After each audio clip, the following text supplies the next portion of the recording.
দেশবাসীকে আমার তরফ থেকে, বিশেষ করে নতুন প্রজন্মের ছাত্র জনতা যারা ফ্যাসিবাদ বিরোধী আন্দোলনে আংশিক বিজয় অর্জন করেছেন, তাদেরকে আমি অভিনন্দন জানাই, সাথে লাল সালাম জানাচ্ছি। তবে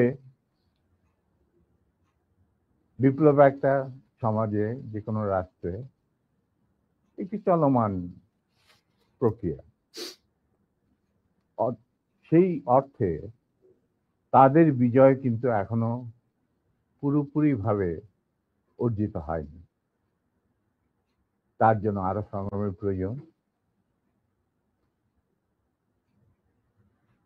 পুরোপুরিভাবে অর্জন করার পর তাদের এমন একটা অবস্থানে থাকতে হবে